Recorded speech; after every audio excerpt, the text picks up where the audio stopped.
Hello everyone, welcome to GDC nursing YouTube channel. और जैसा कि अभी हम अपने इस सेशन में कुछ दिनों से रिस्पायरेटरी सिस्टम से रिलेटेड डिजीज़ की बात कर रहे हैं, जो कि हमारे पैथोलॉजी सब्जेक्ट का चैप्टर 2 है, that is a special pathology. तो उसी का आज हम एक नेक्स्ट डिजीज़ को डिस्कस करेंगे, that is a lung abscesses. कि लंग एब्सेसिस क्या होता है, तो इसके बारे में आज हम ये देखेंगे कि इसकी डेफिनेशन क्या है, इसकी मॉर्फोलॉजी फीचर्स कैसे होते हैं, what is the aetiology, pathogenesis, management, treatment, हर एक चीज को आज हम डिस्कस करेंगे। तो चलिए वीडियो को स्टार्ट करते हैं कि लंग एब्सेसिस बेसिकली क्या होता है। सो एज नेम है इसका लंग, तो वो लंग्स में ही होगी। Abscesses that means any kind of necrosis. Abscesses का मतलब होता है कि कहीं ना कहीं हमारे लंग्स में कोई ऐसा पोर्शन है जहाँ पे नेक्रोसिस बहुत ज़्यादा हो गई है और वहाँ की जो सेल्स हैं वो कम्प्लीटली डैमेज हो गई हैं, जिसकी वजह से वहाँ पे पस सेल्स का फॉर्मेशन हो गया है, पस का एक्यूमुलेशन हो गया है और वो एरिया जो है स्पेसिफिकली वो नॉन फंक्शनल हो चुका है। तो लंग एब्सेसिस एक बहुत ही सीवियर काइंड ऑफ डिजीज है, जो कि किसी डायरेक्ट मेथड से ना हो के अधिकतर सेकेंडरी मेथड के थ्रू होती है। सेकेंडरी मेथड जिसका मतलब है कि ऑलरेडी लंग्स में पहले से कोई डिजीज थी, लाइक निमोनिया है, ब्रोंकाइटिस है, अस्थमा है, या फिर हम एडिमा की बात कर लें, जो भी चीज़ें हैं लंग्स में ऑलरेडी इन्फेक्टेड है, तो उस इन्फेक्शन का फर्दर आगे जो रूप होगा, जब सेल में नेक्रोसिस होने लगेंगी, तो वो डिजीज आगे जाके लंग एब्सेसिस में कन्वर्ट हो जाएगी। So it is a convertible disease, but कभी कभी ये प्राइमरी इन्फेक्शंस के रूप में भी होती है। तो एब्सेसिस का मतलब होता है नेक्रोटिक सेल्स का एक्यूमुलेशन, साथ ही साथ स्पेसिफिक साइट पे, specific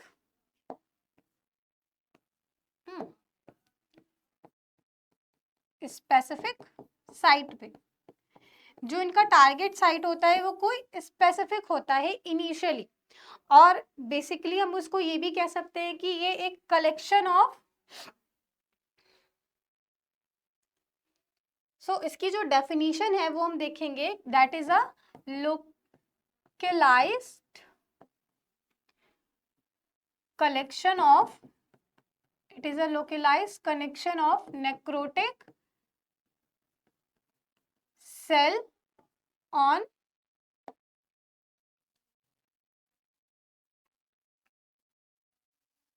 necrotic cell in lung parenchyma, parenchyma. तो जो ये लंग पैरेनकाइमा है, ये एक इम्पॉर्टेंट टर्म है रिलेटेड टू लंग एब्सेसिस, जो कि एब्सेसिस जो हमारी डिजीज है, जो एब्सेसिस का फॉर्मेशन होता है वो लंग के पैरेनकाइमा में ही होता है। तो जो भी हमारे टिश्यू है लंग्स में वो पैरेनकाइमल हैं, तो उस टिश्यू में जाके लंग जो नेक्रोटिक सेल या फिर पस सेल्स का एक्यूमुलेशन होता है, या तो वो पस होगा या फिर हमारी नेक्रोटिक सेल होंगी। इन्हीं दो चीजों का एक्यूमुलेशन जब पैरेनकाइमा में होता है लंग्स के, तो उस डिजीज को या उस कंडीशन को हम लंग एब्सेसिस के नाम से जानते हैं। आगे देखते हैं।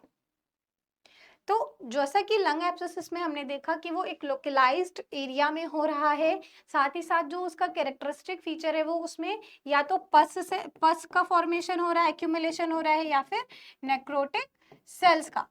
और ये कहाँ पर हो रहा है, हमारे पैरेनकाइमा में, पैरेनकाइमा ऑफ लंग्स पैरेनकाइमा में जब कभी पस या नेक्रोटिक सेल का एक्यूमुलेशन है तो हम उस टर्म को बोलते हैं लंग एब्सेसिस। ठीक है, अब आगे देखते हैं कि लंग एब्सेसिस में एग्जैक्टली क्या चीज है, कौन कौन से ऐसे चेंजेस होते हैं लंग एब्सेसिस के दौरान पे।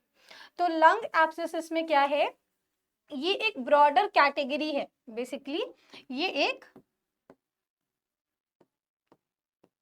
ब्रॉडर कैटेगरी है, दो चीजों का कॉम्बिनेशन के रूप में ये एक ब्रॉडर कैटेगरीज में आती है, ब्रॉडर कैटेगरी आती है ये न्यूमोनिया और लंग गैंग्रीन, लंग गैंग्रीन भी एक इन्फेक्शियस डिजीज होती है और निमोनिया भी एक तरह का कम्युनिकेबल और इन्फेक्शियस डिजीज है। तो इन दोनों का जो ब्रॉडर कैटेगरी है वो हमारा लंग एब्सेसिस में आगे जाके कन्वर्ट हो जा रहा है। अगर निमोनिया अनट्रीटेड रह गया है तो वो आगे जाके और क्रोनिक स्टेज को बढ़ते हुए हमारा लंग एब्सेसिस का फॉर्मेशन करने लगेगा। उसी तरह लंग गैंग्रीन की भी यही कंडीशन होती है। अगर उसको इनिशियल फेज में ट्रीट नहीं किया गया, उसका मैनेजमेंट प्रॉपर नहीं हुआ, तो वो आगे चल के कुछ ड्यूरेशन के बाद वो एब्सेसिस का फॉर्मेशन करने लगेगा।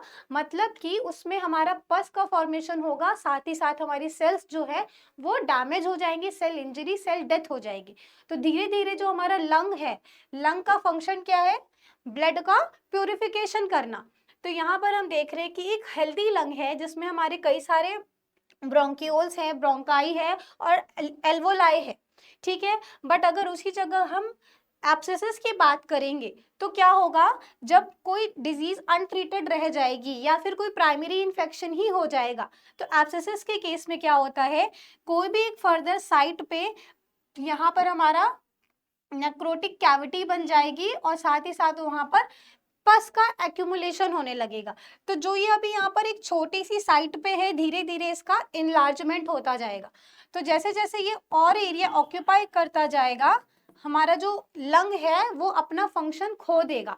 लंग का फंक्शन क्या है? ब्लड का प्यूरिफिकेशन करना, प्यूरिफिकेशन ऑफ ब्लड। तो अब जब यहाँ पे ब्लड वेसल्स हमारी आएंगी, डीऑक्सीजनेटेड ब्लड आएगा, तो यहाँ पर तो उसको कोई गैसेस मिलेंगी ही नहीं, क्योंकि यहाँ पे कोई एयर है ही नहीं। यहाँ पे क्या है? हमारा पस एक्यूमुलेट हो चुका है। तो ये एरिया क्या हो चुका है? कंप्लीटली नॉन फंक्शनल हो गया है कुछ टाइम के लिए, जब तक यहाँ पे एब्सेस का फॉर्मेशन हुआ है। तो यही प्रॉपर्टी होती है, जो एब्सेसिस हो जाता है लंग्स में, तो जो प्रोसेस है हमारे लंग्स की, जो फिजियोलॉजिकल मैकेनिज्म है, वो डिस्टर्ब हो जाती है। ये हमारा ओवरऑल डेफिनेशन थी और इंट्रोडक्शन था लंग एब्सेसिस के बारे में। अब इसकी हम मॉर्फोलॉजी की बात करते हैं।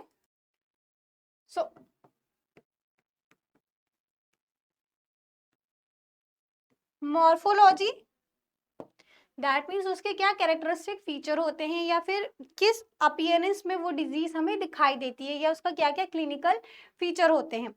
तो अगर हम मॉर्फोलॉजी में उस डिजीज के साइट की बात करें कि उसका साइट क्या है, तो जो साइट होता है वो डिफर करता है या उसकी कंडीशन पे, कि वो किस कंडीशन में अराइज हो रही है। तो अगर वो साइट है basically any part of lung, because ये लंग एब्सेसिस है, तो लंग्स के किसी भी पार्ट पे ये एब्सेसिस का फॉर्मेशन हो सकता है जो उसकी साइट है। बट आगे देखेंगे अगर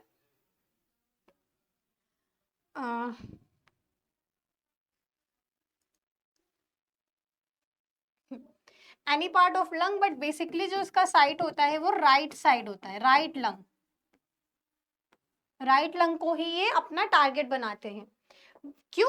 बिकॉज जो ब्रोंकाइल्स का डिस्ट्रीब्यूशन होता है वो राइट लंग में स्ट्रेट फॉरवर्ड होता है और वेंट्रिकल होता है, जबकि लेफ्ट साइड की अगर हम बात करें तो क्योंकि लेफ्ट साइड में हमारा हार्ट भी है, तो उसकी वजह से लंग का जो एरिया है वो थोड़ा सा सप्रेस टाइप का है। तो उसमें जो ब्रोंकाइल्स निकली हैं वो थोड़ी सी टर्न होती हुई गई हैं, तो जिसमें हमारा इजीली इन्फेक्शन पहुंच नहीं सकता है। अगर इसके साइज की बात करें कि क्या साइज होता है एब्सेसिस का, तो बेसिकली ये कुछ फर्दर से लेकर के 6 सेंटीमीटर अप टू 6 सेंटीमीटर तक इसका साइज हो सकता है। जो एब्सेस बन रहा है वो या तो कुछ मिलीमीटर का होगा या फिर अप टू 6 सेंटीमीटर तक का वो हो सकता है, उससे बड़ा एब्सेस का फॉर्मेशन नहीं होता है, नहीं होता। नेक्स्ट अगर हम बात करें नंबर की, कि how many abscess number present होते हैं हमारे लंग में at time. Number of patches, यहाँ पर क्या है? नंबर ऑफ एब्सेस पैचेस, क्योंकि वो क्या फॉर्म कर रहे हैं? पैच का फॉर्मेशन कर रहे हैं। वो कैसे पैच है? जिसमें हमारी पस और नेक्रोटिक सेल भरी हुई है। तो जो नंबर होता है बेसिकली सिंगल, अगर एक पैच बना है तो वो जो नंबर डिपेंड करता है वो उसके कॉज पे या उसकी ईटियोलॉजी पे डिपेंड करता है। Number is directly proportional to aetiology, aetiology कि किस रीजन की वजह से वो एब्सेस का फॉर्मेशन हुआ है। तो अगर सिंगल पैच हमें दिखाई दे रहा है लंग में, तो उसका जो ईटियोलॉजी होगा वो होगा एस्पायरेशन, वो होगा एस्पायरेशन। इसके बारे में हम आगे बात करेंगे जब ईटियोलॉजी को समझेंगे। अभी हमें यहाँ पे नंबर देखने हैं। सिंगल नंबर का पैच होगा जब वो एस्पायरेशन के थ्रू होगा। मल्टीपल हो सकते हैं, it may be multiple, more than 2, जितने भी हो। वो हो सकता है ड्यू टू न्यूमोनिया, निमोनिया की वजह से जब कभी एब्सेसिस डिस्टर्ब, निमोनिया जब आगे जाके डिस्टर्ब होता है वो एब्सेसिस का रूप लेता है, तो उसमें जो नंबर ऑफ पैचेस होंगे वो मल्टीपल होंगे। कई सारे एब्सेस फॉर्मेशन अलग अलग लोकेशन पे दिखाई देंगे। उसके बाद ये मल्टीपल हो गया और निमोनिया, ये दो तरह के बेसिकली नंबर होते हैं, या तो सिंगल या तो मल्टीपल। सिंगल हो रहा है बाय एस्पायरेशन, मल्टीपल हो रहा है निमोनिया के केस में। तो ये हो गया उनके। ओके, सो नेक्स्ट इसका टाइप क्या है। साइज की बात हो गई, शेप की बात हो गई, नंबर की बात हो गई। Now comes to its type. तो टाइप भी basically first one is a acute and second one is a chronic. Acute abscesses तब बोलेंगे जब वो एब्सेसिस लेस देन 6 वीक का होगा, बट अगर वो मोर देन 6 वीक हो गया तो वो क्या हो जाएगा, क्रोनिक हो जाएगा। तो ये उस एब्सेसिस का एक टाइप है कि वो एक्यूट एब्सेस है या फिर क्रोनिक एब्सेस है। तो ये ऑल अबाउट द मॉर्फोलॉजी, उसके फीचर्स थे। मॉर्फोलॉजी के बाद हम बात करते हैं ईटियोलॉजी की।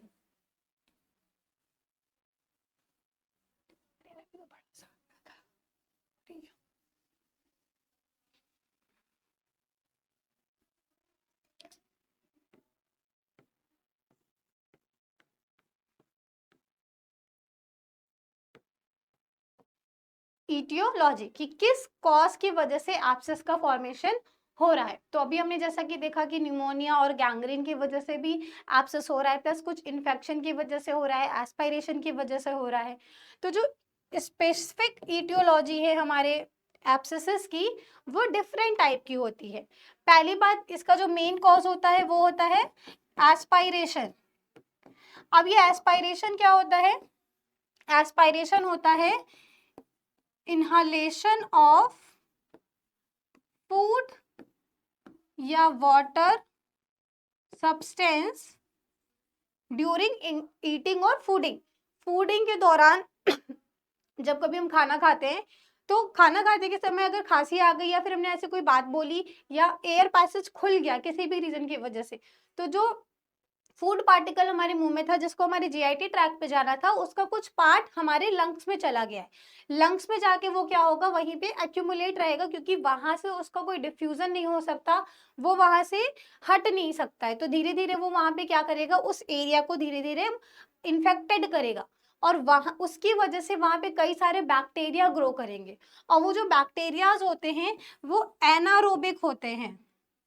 एनारोबिक, एनारोबिक दैट मीन्स उन्हें ऑक्सीजन की जरूरत नहीं होती है, वो विदाउट ऑक्सीजन में सरवाइव करते हैं। तो इसलिए वो उस एरिया की जो सेल हैं, एल्वोलाई हैं, उनको डैमेज कर देते हैं, क्योंकि जब तक एल्वोलाई अपना फंक्शन परफॉर्म करती रहेंगी, वहां पे ब्लड सर्कुलेशन आता रहेगा, तो ऑक्सीजन रिच एनवायरनमेंट वहां बना रहेगा। सो एब्सेस के लिए हमें जो बैक्टीरिया होते हैं जैसे कि स्टेफाइलोकोकस, स्ट्रेप्टोकोकस, ब्रोंकाइलेस, इन सारे चीजों, इन सारे बैक्टीरिया को क्या होता है, ऑक्सीजन की जरूरत नहीं पड़ती है, और इसीलिए वो उस एरिया को जहाँ पे उन्होंने टारगेट किया है, उस एरिया को वो डैमेज करना स्टार्ट कर देते हैं। डैमेज करते करते उसमें एक एब्सेस का फॉर्मेशन कर देते हैं, जिनकी वजह से वो क्या होता है, यहाँ पर, अब यहाँ पर ऑक्सीजन की सप्लाई नहीं हो सकती, यहाँ पर ऑक्सीजन नहीं आएगी। तो अब जहाँ जैसे ही इस एरिया में ऑक्सीजन ब्लॉक हो जाएगा तो ये एरिया सूटेबल हो जाएगा हमारे एनारोबिक बैक्टीरिया के लिए, और वो एनारोबिक बैक्टीरिया धीरे धीरे अपना एक फॉर्मेशन बनाते रहेंगे।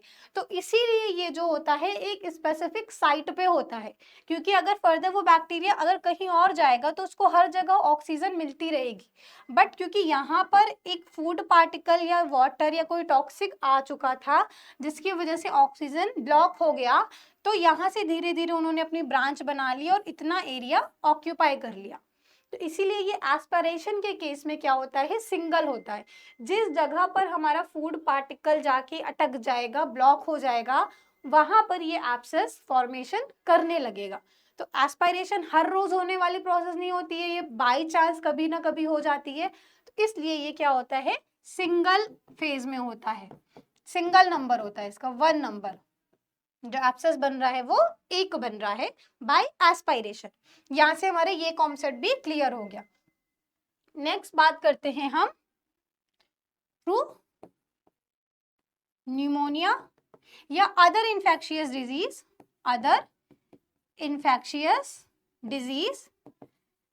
तो अदर इन्फेक्शियस डिजीज में क्या हो रहा है, वो जो हमारा एरिया है वहां पर already lymphocyte cells, macrophages cells और इन्फ्लेमेटरी मीडिएटर्स ऑलरेडी वहां पे प्रेजेंट हैं, जो एक दूसरे को अटैक कर रहे हैं और ये कोशिश कर रहे हैं कि ये जो एरिया है हमारा वो हील हो जाए।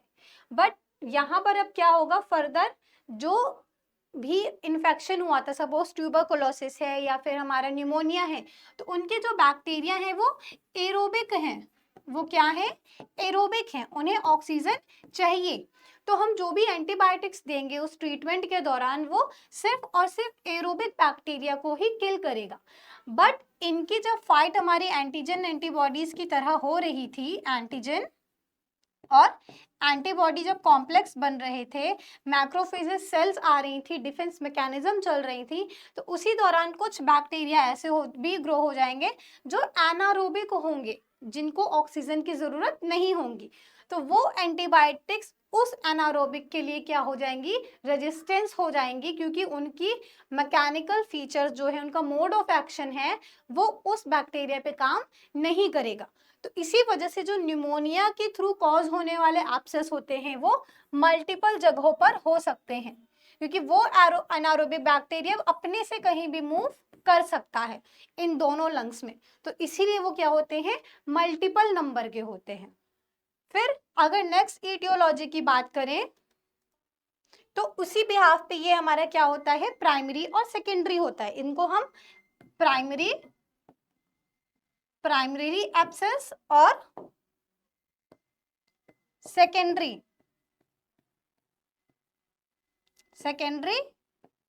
एब्सेसेस भी बोलते हैं on behalf of their aetiology. Next is, इसके अलावा भी बहुत से कॉज होते हैं जिनकी वजह से एब्सेसेस का फॉर्मेशन होता है। जैसे कि अगर हम ड्यूरेशन की बात करें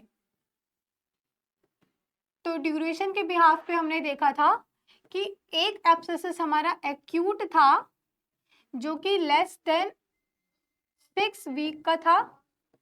अगर 6 वीक से कम के हमारे नेक्रोसिस जमा है तो वो एक्यूट एब्सेस कहलाता है, और क्रोनिक बन जाता है जब वो क्या होता है, मोर देन 6 वीक का हो जाता है।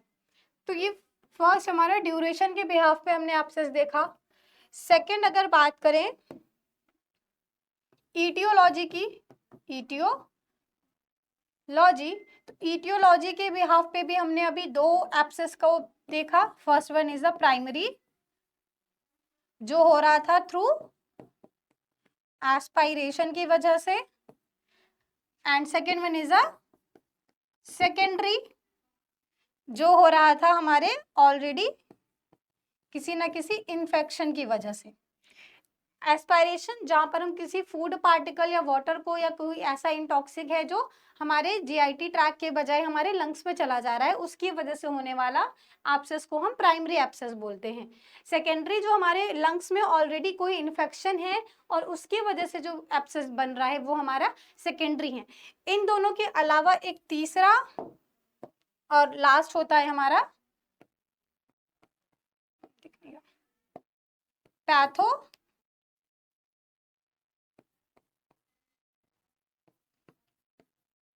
Physiological mechanism. पैथोफिजियोलॉजिकल मैकेनिज्म के बिहाफ पे भी हमारा जो एब्सेस होता है वो 2 टाइप्स का होता है। यहाँ पे मेंशन कर रही हूँ, ये होता है हेमाटोजीनियस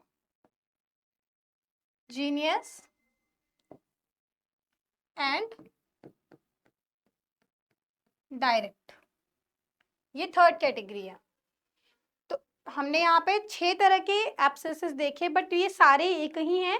इनमें बस थोड़ा थोड़ा सा डिफरेंस है कि अगर यही प्राइमरी जो एस्पिरेशन के थ्रू हुआ है 6 वीक तक के लिए तो वो एक्यूट रहेगा, प्राइमरी एक्यूट एब्सेस। वही अगर वो मोर देन 6 वीक हो जाएगा तो वो क्या हो जाएगा, प्राइमरी क्रोनिक एब्सेस। या अगर वो इन्फेक्शन इसके सेकेंडरी है बिकॉज ऑफ इन्फेक्शन तो वो एक्यूट या क्रोनिक रहेगा, तो वो उसका ड्यूरेशन के बिहाफ पे क्लासिफिकेशन है। ईटियोलॉजी से हमने देखा वो प्राइमरी और सेकेंडरी है because of their causative agent उनके क्या हैं। तीसरा पैथोफिजियोलॉजिकल मैकेनिज्म, जो हमारी बॉडी में ही मैकेनिज्म्स चल रही हैं। पैथो दैट मीन्स कोई माइक्रोब्स, फिजियोलॉजिकल जो हमारी बॉडी में ही मैकेनिज्म चल रही हैं और उसके थ्रू जो एब्सेस हो रहा है। तो हेमाटोजीनियस में क्या है और दूसरा है डायरेक्ट। तो हेमाटोजीनियस को समझने के लिए बिकॉज जो ब्लड है वो ऑलरेडी हमारा लंग्स में ही आता है बिकॉज प्यूरिफिकेशन के लिए। तो जब कभी उस ब्लड में कोई इन्फेक्शन है या फिर आईवी रूट के द्वारा जब को भी कोई इंजेक्शन दिया जाता है उसमें बाय डिफॉल्ट कोई माइक्रोब चले गए हैं, वैसे ऐसा होता तो नहीं है but in case because exception हर जगह होते हैं, हमारी ही लापरवाही की वजह से ऐसा हो सकता है। तो हमें ये सारी चीज़ों को ध्यान में रखते हुए देखना है। इन केस अगर आईवी रूट में या फिर आईवी बोलस या आईवी इन्फ्यूज़न के थ्रू कोई भी ब्लड में डायरेक्टली हमारा बाहर से ड्रग जा रही है, मेडिसिन जा रही है, तो उसमें अगर कोई पैथोजन प्रेजेंट हो गया या किसी इन्फेक्शन के दौरान आ गया तो वो कहाँ जाएगा, लंग्स में ही जाएगा प्यूरिफिकेशन के लिए। बिकॉज हार्ट में तो वो डायरेक्ट सिर्फ पंप होगा, किडनी में उसका फिल्टर होगा, यहाँ पर क्या होगा वो प्योरीफाई होगा, मतलब डीऑक्सीजनेटेड से ऑक्सीजन में कन्वर्ट होगा। तो यहाँ पर भी कुछ बैक्टीरिया आ सकते हैं हमारे एल्वोलाइज तक और कहीं ना कहीं पे वो पैचेस का फॉर्मेशन कर सकते हैं। कब करेंगे, जब वो बैक्टीरिया हमारे एनारोबिक नेचर के होंगे तो ये भी एक चांस होता है जो कि बहुत रेयर है कि हेमाटोजीनियस के थ्रू कोई एब्सेस हो जाए या ब्लड ट्रांसफ्यूजन के दौरान ऐसी चीजें देखने को मिल सकती हैं।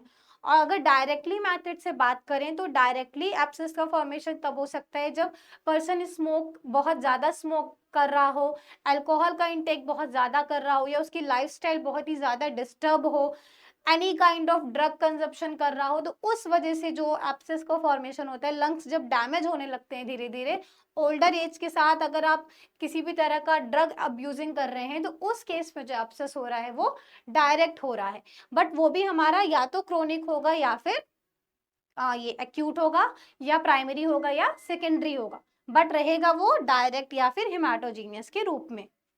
सो नेक्स्ट हम बात करते हैं इसके साइन और सिम्टम कि जब एब्सेस है, लंग एब्सेस है, तो उसके साइन और सिम्टम्स कैसे होते हैं। तो फीवर एंड चिल्स तो बहुत कॉमन हमारा सिम्टम है जो किसी भी काइंड ऑफ इन्फेक्शन या फिर डिजीज में देखने को मिलता है। नाइट स्वेटिंग भी अधिकतर हमारे रिस्पायरेटरी रिलेटेड डिजीज जो होती है जैसे कि ट्यूबरकुलोसिस, न्यूमोनिया, लंग एब्सेसिस भी उसमें शामिल होता है। तो जो नाइट स्वेट है वो हमारे रिस्पायरेटरी रिलेटेड डिजीज में ज्यादा देखने को मिलता है।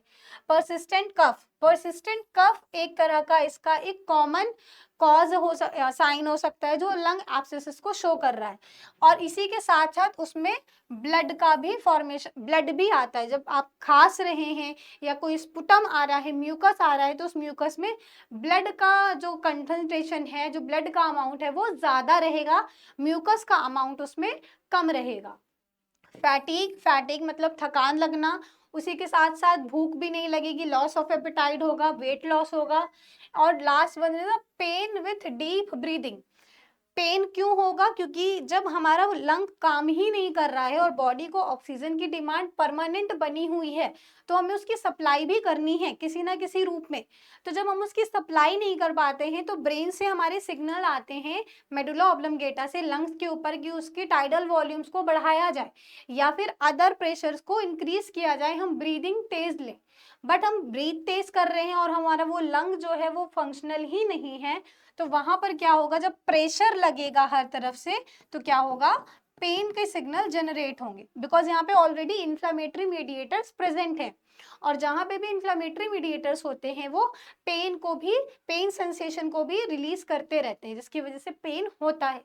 बट अब हम यहाँ पे एक्स्ट्रा ब्रीद कर रहे हैं, इनहेल जोर जोर से कर रहे हैं, पंप बहुत जोर जोर से हो रहा है हमारा हार्ट लंग्स, तो उस वजह से यहाँ पे क्या होगा, पेन भी होगा एक स्पेसिफिक साइट पे जहां पर भी वो एब्सेस बना होगा।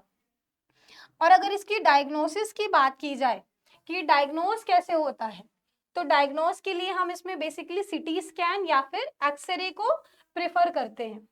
इसमें जो डायग्नोसिस होती है, जो हम डायग्नोसिस मेथड यूज करते हैं वो आइदर सीटी स्कैन या फिर एक्सरे और उसी के साथ साथ कल्चर, स्पुटम का कल्चर भी करते हैं। स्पुटम कल्चर के थ्रू हम उसमें बैक्टीरिया देखते हैं कि वो एरोबिक है या एनारोबिक नेचर है।